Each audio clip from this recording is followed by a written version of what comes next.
कहानी का पूरा आनंद लेने के लिए कहानी के पिछले भाग को ज़रूर देखें। उसका लिंक मैं आपको डिस्क्रिप्शन बॉक्स में दे दूंगी और साथ में कमेंट बॉक्स में पिन भी कर दूंगी, तो आप वहां से भी जाकर देख सकते हैं।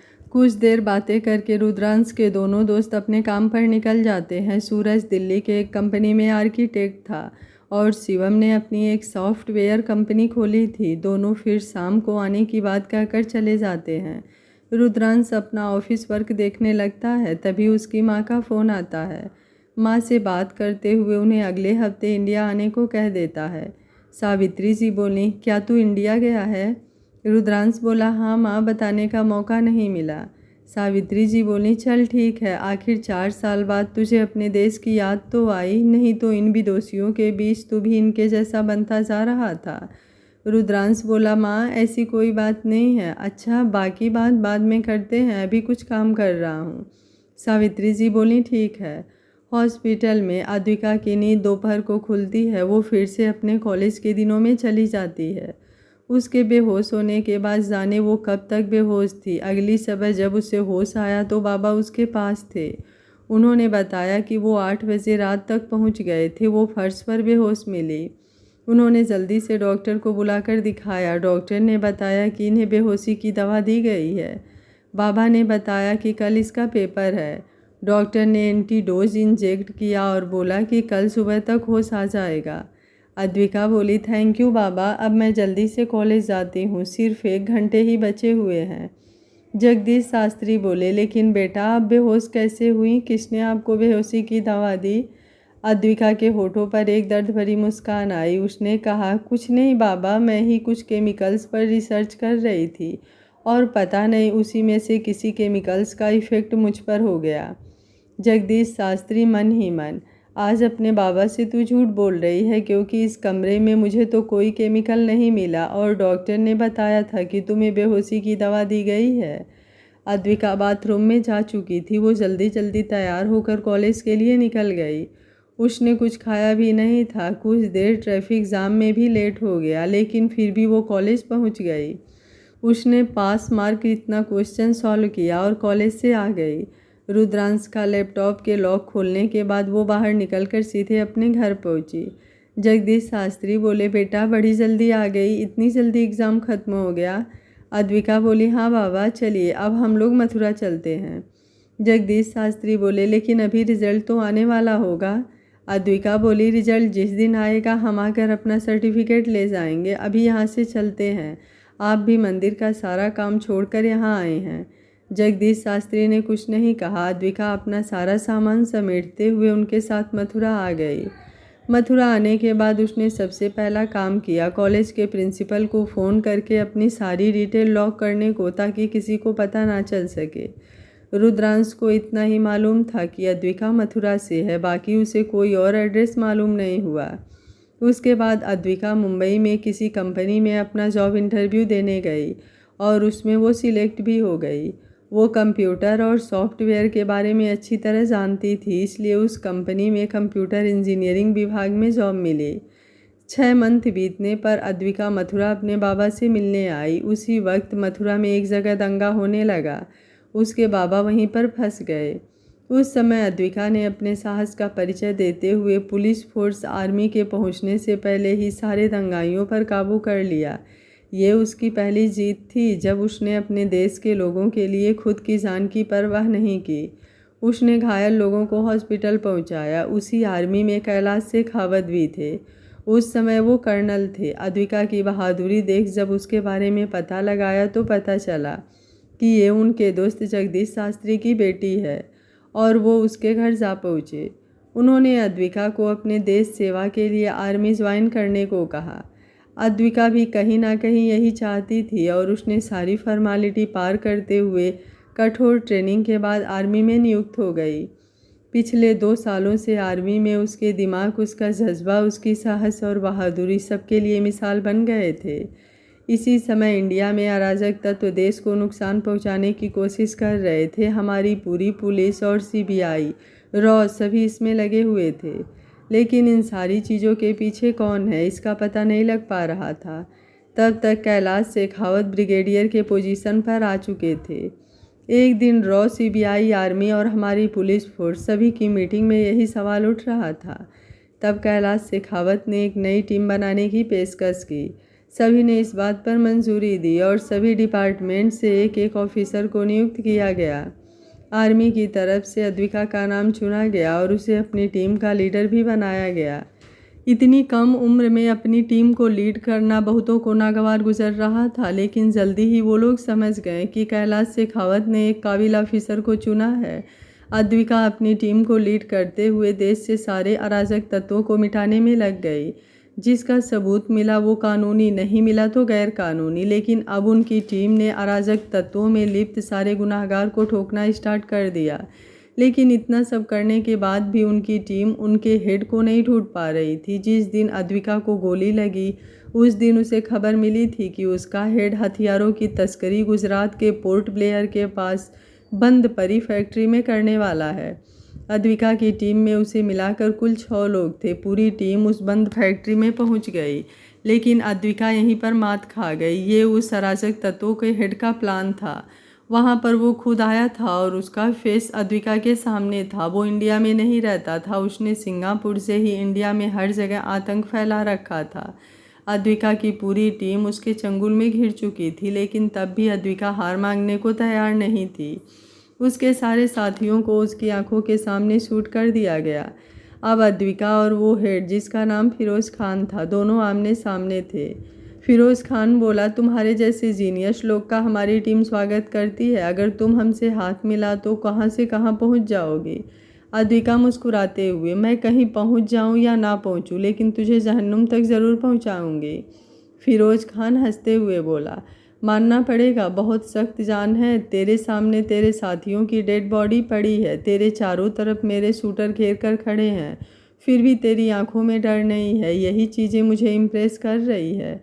इंडियन आर्मी भी क्या चीज़ है, तुम जैसी खूबसूरत हसीना बेडरूम में अच्छी लगती है, कहाँ तुमने अपने हाथों में बंदूक पकड़ ली। अद्विका बोली, देख तेरी बातें मुझे कंफ्यूज कर रही हैं। एक तरफ तू कहता है कि मैं जीनियस हूँ, सख्त जान हूँ, और दूसरी तरफ मैं बेडरूम की शोभा हूँ। तू पागल है जो डिसाइड नहीं कर पा रहा कि मैं कौन हूँ। अपनी आंखें खोल, तेरे सामने तेरी मौत खड़ी है। फिरोज़ खान हंसते हुए, मजाक अच्छा कर लेती हो। तभी अद्विका उस पर छलांग मारते हुए उसके गर्दन को अपने बाजुओं में दबोच लेती है। वहीं पड़ा एक गन उसके माथे से भिड़ाते हुए सारे शूटर को पीछे हटने को कहती है। फिरोज़ खान सबको अपनी बंदूक नीचे करने को कहता है। अद्विका सबको एक तरफ खड़ा कर देती है। फिरोज़ खान बोला, देख मुझे मार कर तुम भी यहाँ से ज़िंदा नहीं जा सकती, लेकिन उससे पहले तेरी टीम में इन 3 लड़कियों की डेड बॉडी को मेरे आदमी नोच खाएंगे। अद्विका बोली, तुझे मर्द होने का बहुत ज़्यादा गुरूर है ना, अपनी आंखों से देख तेरे गुरूर को मैं किस कदर मिट्टी में मिलाती हूँ। कहते हुए वहीं पर एक तेल के टैंक में गोली मार देती है, जिससे चारों तरफ आग फैल जाती है।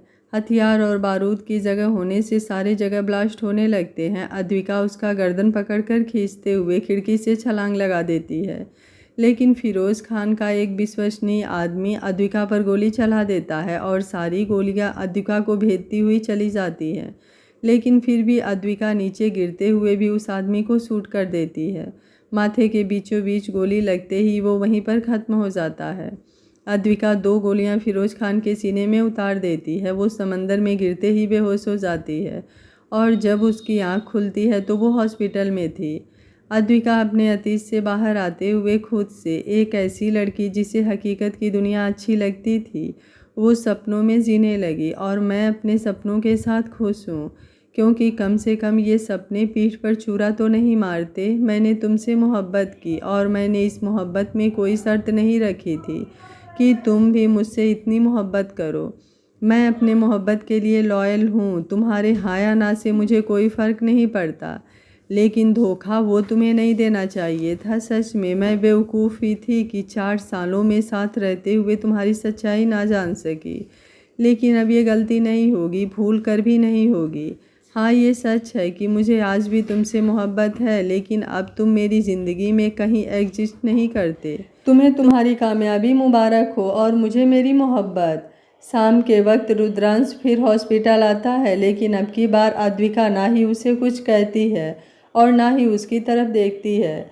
रुद्रांश वहीं 1 घंटे सोफे पर बैठा रहता है, कुछ बात करने की कोशिश करता है लेकिन कोई जवाब न मिलने पर हार कर अपने घर चला जाता है। ऐसे ही 1 हफ्ते गुजर गए थे।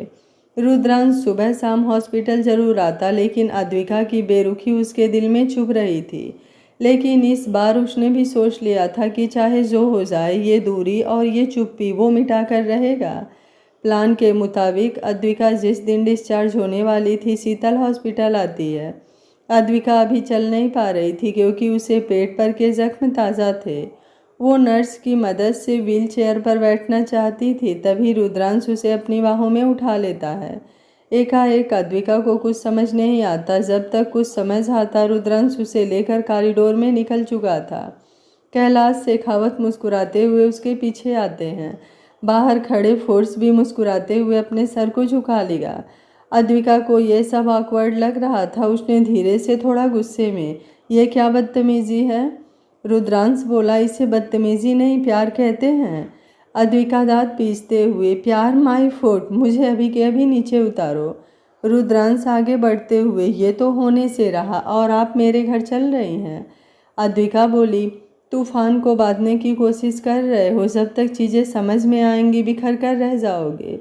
रुद्रांश बोला, तुम्हारी मोहब्बत में बिखरना भी कबूल है मुझे। अद्विका दांत पीस कर रह जाती है। तभी सामने से शीतल आते हुए चौंक कर, अरे रुद्रांश, अद्विका, तुम दोनों यहाँ पर कैसे? अद्विका शर्म से भर उठती है। रुद्रांश जानबूझकर अनजान बनते हुए, तुम कौन हो और हमें कैसे जानती हो?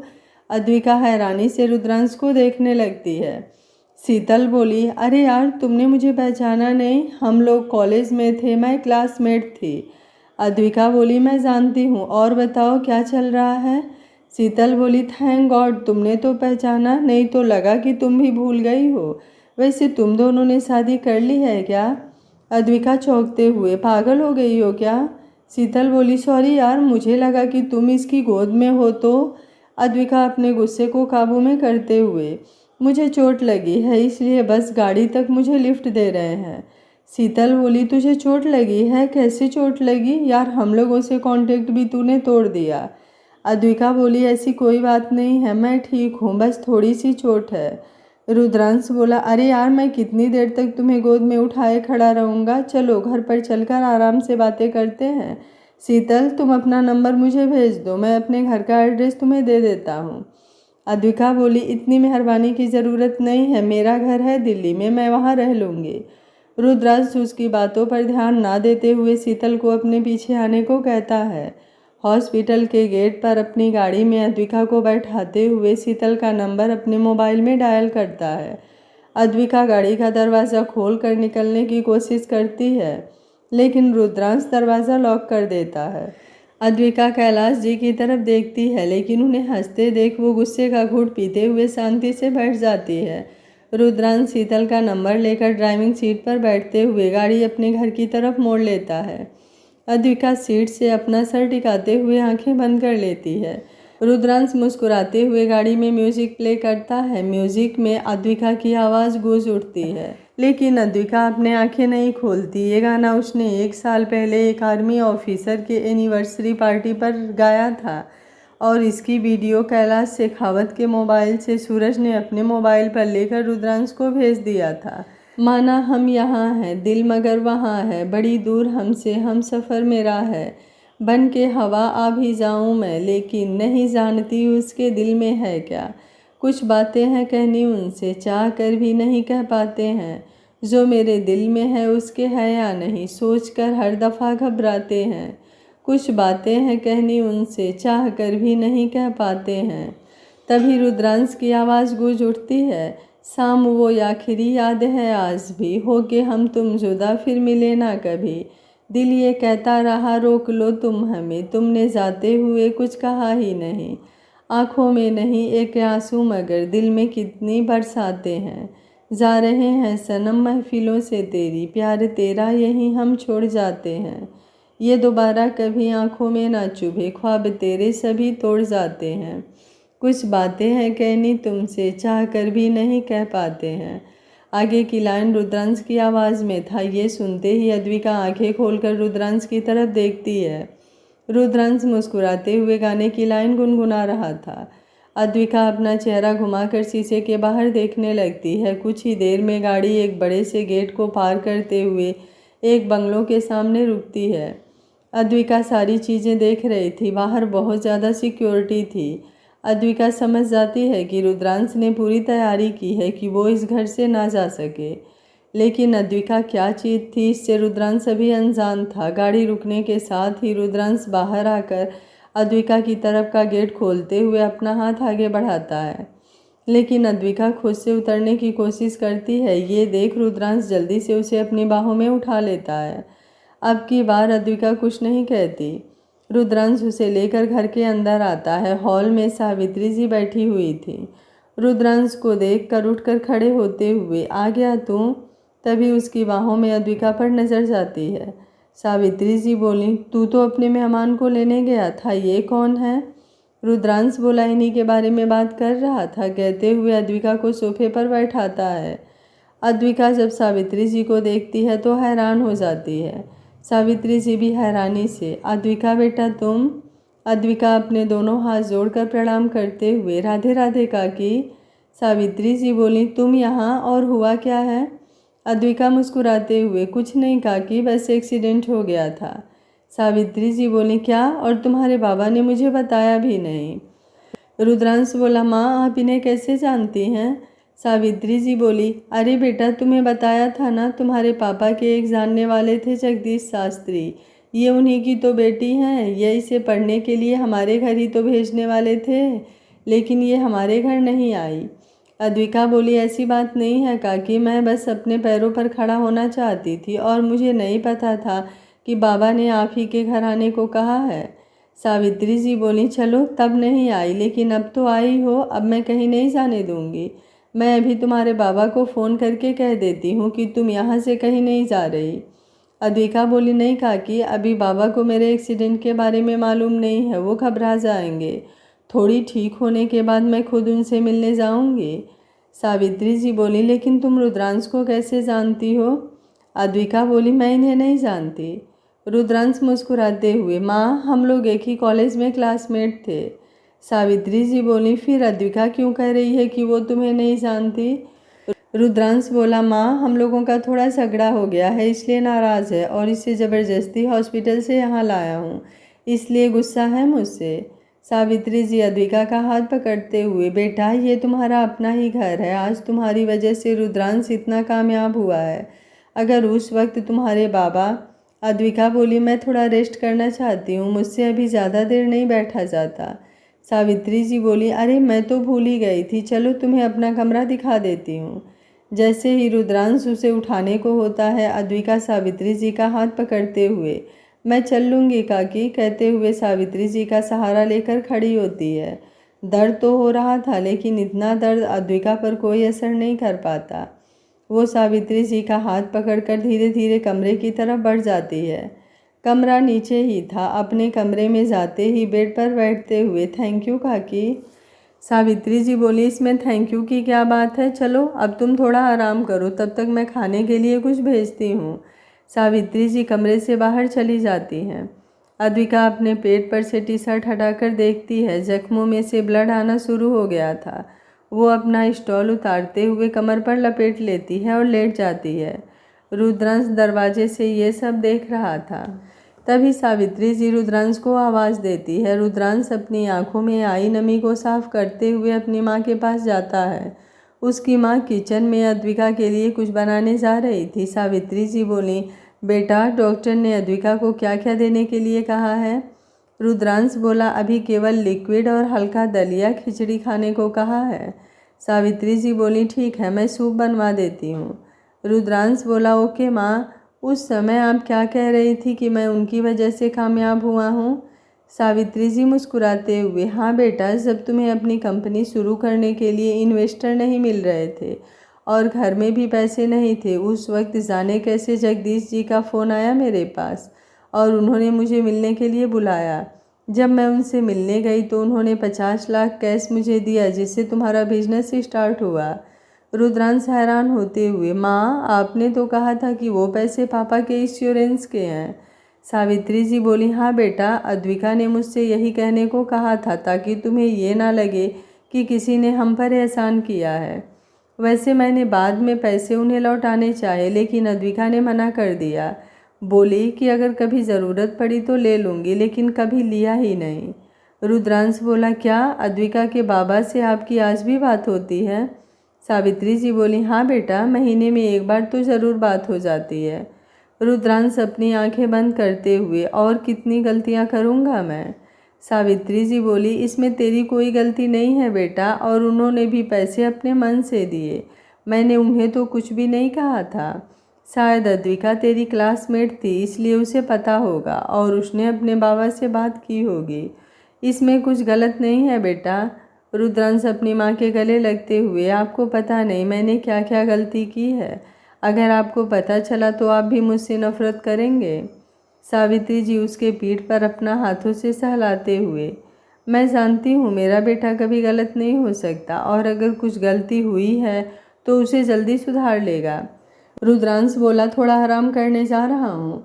सावित्री जी बोली, ठीक है, लेकिन मुझे अद्विका के बारे में जानना है। ऐसी कौन सी लड़ाई तूने की जिसकी वजह से वो इतना गुस्सा है? रुद्रांश बोला, बिल्कुल, अब तो आपको बताए बिना मैं कुछ भी नहीं कर सकता। रुद्रांश अपने कमरे में आकर बेड पर लेट जाता है। उसके आंखों के सामने कुछ देर पहले अद्विका का जख्म दिखने लगता है।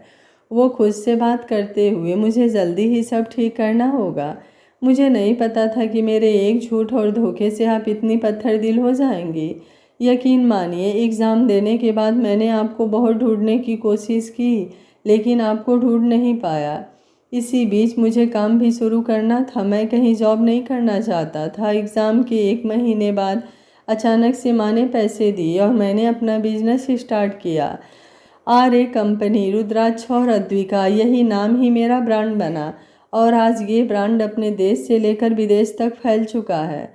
कुछ सोचते हुए उसने सूरज और शिवम को कॉन्फ्रेंस कॉल किया, उन्हें कुछ दिन घर आने को मना किया और कहा कि कल शीतल को यहाँ भेज दे। अद्विका सावित्री जी द्वारा लाई सूप पीकर अपनी दवा लेते हुए सो गई। उसकी नींद खुली तो शाम के 5 बज रहे थे। उसने डॉक्टर को फ़ोन करके एक नर्स और व्हीलचेयर भेजने को कहा। उसने अपना लोकेशन डॉक्टर को सेंड कर दिया। करीब 1 घंटे बाद नर्स पहुंच गई। गार्ड ने रुद्रांश को खबर किया। रुद्रांश जब बाहर आया तो नर्स ने उसे सारी बातें बताई। रुद्रांश उसे लेकर अंदर आ गया। उसने अद्विका का कमरा बता दिया। नर्स अद्विका के कमरे में आई। अद्विका उस वक्त अपने मोबाइल पर कुछ देख रही थी। उसने नर्स से ड्रेसिंग करवाई, अच्छे से पट्टी बांधकर व्हील चेयर पर बैठाने को कहा। नर्स व्हील चेयर पर सहारा देते हुए बैठा दी और उसे लेकर बाहर आई।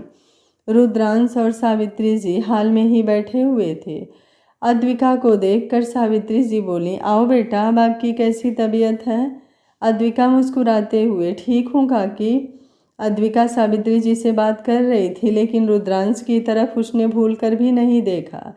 अद्विका की ये बेरुखी रुद्रांश को और तोड़ रही थी, लेकिन उसे अब धैर्य धारण करना ही था, क्योंकि उसकी गलती भी कोई छोटी नहीं थी। उसे यह समझना ज़रूरी था कि चाहे रिश्ता दोस्ती को हो या प्यार का, वहाँ धोखेबाजियाँ नहीं चलती। डिनर करने के बाद अद्विका अपने रूम में चली गई। उसने नर्स को भेज दिया था, वो कल आकर फ्री ड्रेसिंग कर जाती। अद्विका बेड पर लेट गई। कुछ ही देर में दवाइयों की वजह से उसे नींद आ गई, लेकिन रुद्रांश की नींद तो उड़ गई थी। एक एक पल उसे सदियों जैसा लग रहा था। जाने कैसे वो 4 साल तक रुका हुआ था, लेकिन अब अद्विका उसके नज़रों के सामने थी, लेकिन उनके बीच अब भी मीलों दूरियां छाई हुई थी। सावित्री जी रुद्रांश के कमरे की लाइट जलता देख उसके कमरे में पहुंची। देखा रुद्रांश बालकनी में बैठे किसी सोच में डूबा हुआ है।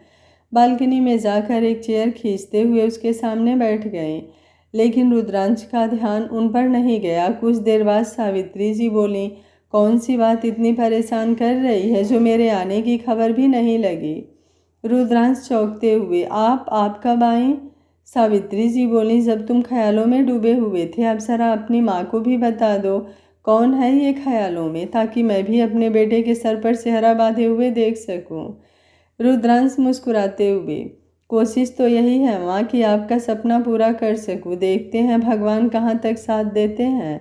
सावित्री जी बोली, भगवान जोड़ियाँ बनाता है और इंसान उसे निभाता है। अगर इंसान खुद ही फेल हो जाए तो उसमें भगवान की क्या गलती। रुद्रांश बोला, आप ठीक कह रही हैं माँ, काश ये बात पहले ही मैं समझ जाता तो आज इतनी तकलीफ ना होती। सावित्री जी बोली, अगर बताने वाली बात हो तो तुम मुझे बता सकते हो, शायद मैं तुम्हारी कोई हेल्प कर पाऊँ।